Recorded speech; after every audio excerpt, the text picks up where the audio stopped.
Pemirsa, dalam persidangan kasus pembunuhan berencana Brigadir Yosua hari ini, saksi Susi yang merupakan asisten rumah tangga Verdi Sambo dan Putri Chandrawati tampak seringkali tidak konsisten menjawab pertanyaan hakim. Hakim bahkan menganggap Susi berbohong dalam persidangan. Kami akan membahasnya bersama dengan pakar hukum pidana dan juga mantan hakim Asep Iwan Iriawan. Selamat sore Kang Asep. Selamat sore Vera. Baik, Kang Asep, terindikasi beri keterangan palsu.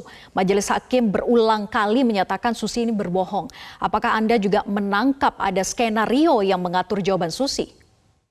Ya, sekali lagi tadi saya katakan ya di acara Metro TV dalam The Breaking News ya, bahwa dalam pemeriksaan saksi itu hakim untuk mendapatkan kebenaran pasal 165. Tapi ketika mendapatkan kebenaran dia melakukan saksi palsu diatur 174 ya.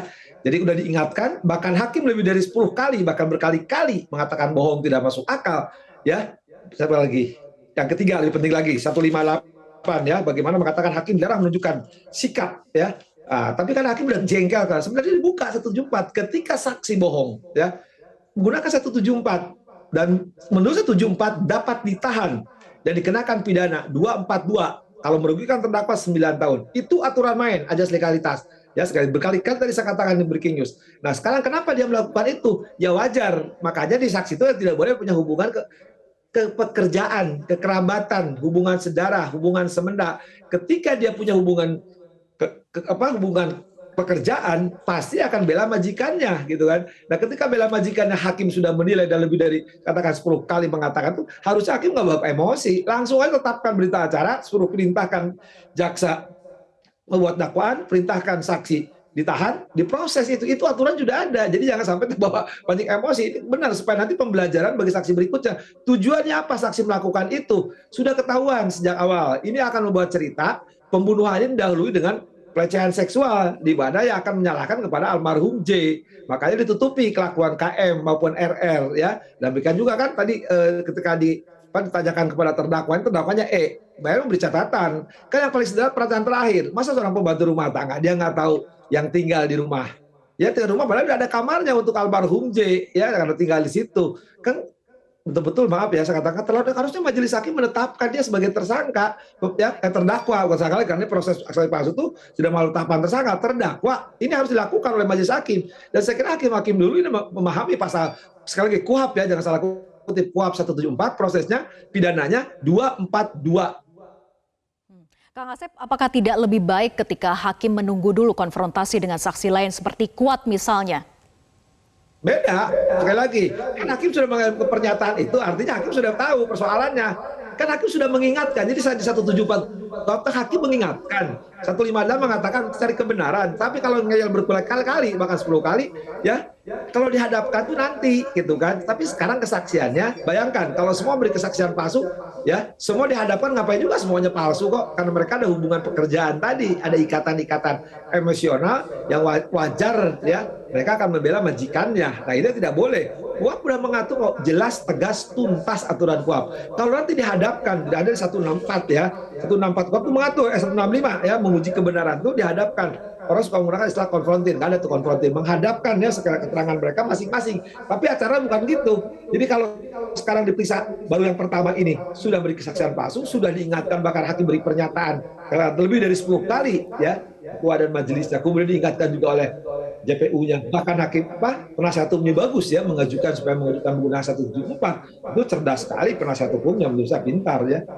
Baik, jelas ada ancaman hukuman ketika saksi memberikan keterangan palsu dan juga bisa dikatakan sebagai pembelajaran begitu ya Kang Asep, agar saksi-saksi yang lain bisa berkata dengan jujur di persidangan. Ya betul, kalau ini dibiarkan, saksi berikutnya kan, karena mereka tidak tenang aja, toh ngomong apa aja bebas di pengadilan sebagai saksi karena nggak ada ancamannya. Mereka suka lupa, ya nggak tahu kuliah di mana, suka lupa. Sekali lagi bahwa 158 hakim itu mencari kebenaran kalimatnya itu. Nah ketika mencari kebenaran dia tidak berkata benar, sudah diingatkan, ada aturan mainnya.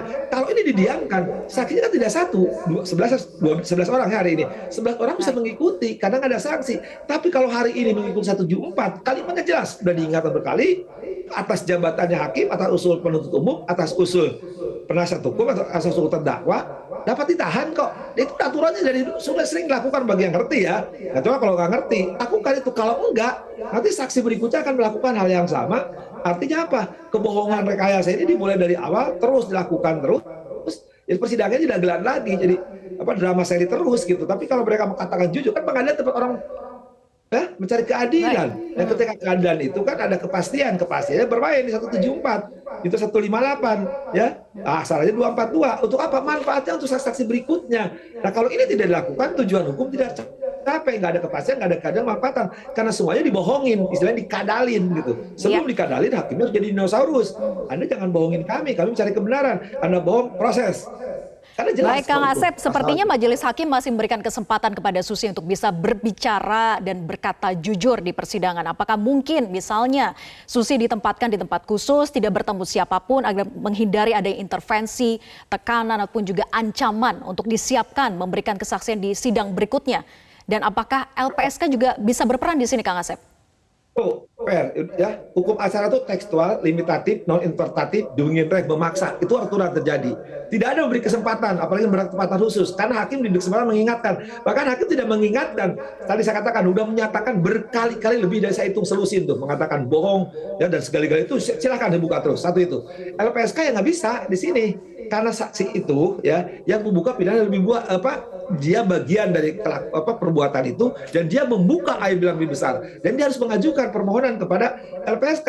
Kalau yang bersangkutan tidak memohon kepada LPSK dan yang bersangkutan bukan bagian dari jaringan, kecuali kalau dia disangkakan keturutsertaannya pembunuhan. Tapi ini kan saksi ibu atau nyonya, nona, saya nggak tahu ya, seorang asisten rumah tangga, tapi kelakuannya kan sama dengan majikannya kan, membohong-bohong lagi kan. Karena itu saya pikir ini harus dilakukan oleh majelis. Saya kira bahwa Mahkamah Agung harus memperingatkan ya, bahwa ini sidang ini ditonton oleh seluruh rakyat Indonesia, dan bagi kami yang di kampus, mahasiswa saya ajarkan 174, 158 KUHP. Jangan Anda cuma berbohong di kampus aja nyontek. Saya sanksi, saya marahin, saya katakan kasar. Nah, apalagi kalau di pengadilan orang cari keadilan. Dan ini dia, katakan hakimnya dia memberi waktu, ya nggak bisa, apalagi tempat khusus, ditahan kalimat 174 ayat 2. Jadi kalau dia masih bohong, ya tahan, kalimatnya ditahan. Itu jelas, tertulis tegas, tuntas, keras sekali. Baik, seharusnya majelis hakim tegas saja ditahan terhadap saksi yang memang melakukan keterangan palsu di persidangan. Tapi Kang Asep, isi BAP dan keterangan Susi di persidangan ini kan berbeda. Dan Susi menyatakan di BAP itu lupa, pikiran kacau. Mana keterangan yang akan digunakan oleh hakim? Ya, 163 KUHP membolehkan, sekali lagi, perbedaan BAP dan fakta di persidangan. Yang digunakan fakta persidangan. Tapi ketika dia berbeda sikapnya, ya, pernyataannya, keterangannya, di BAP dengan harus ada alasan untuk itu. Kalau alasannya misalkan dulu ditekan, sekali lagi ya, karena ancaman, oke, itu masuk akal. Tapi di BAP-nya udah 3 kali dia berbohong, ya, dirubah lagi. Sekarang di fakta persidangan tidak konsisten, ya. Nah, seperti majikannya ya. Nah, sekarang kalau ini dilakukan nggak ada alasan yang digunakan, ya malah sekali lagi ini saksi tadi katakan untuk mencari kebenaran. Kan saksi harus bersesuaian ya dengan hakim menilai 185 ayat 6 dan penjelasannya. Kalau ini enggak, ya kesampingkan sama hakim. Nggak usah bertele-tele meriksa lama saksi. Ini kan habisin waktu. Ya, hanya meriksa kebohongan, pembohong yang terus berlanjut tanpa menggunakan 174 KUHP prosesnya dan ancaman 242, harusnya hentikan saksi ini sambil menunggu proses dia, tahan dia, bikin dakwaan. Jaksa gampang kok, ini kan jaksa udah punya formulirnya lah ya. Nah, prosesnya saksi berikutnya. Jadi energi kita ini habis pertontonan drama seri kebohongan. Baik, seharusnya saksi yang memberikan keterangan palsu dihentikan dan ditahan saja. Terima kasih Kang Asep sudah hadir bersama, maksud kami sudah bergabung bersama kami di Metro hari ini. Selamat sore.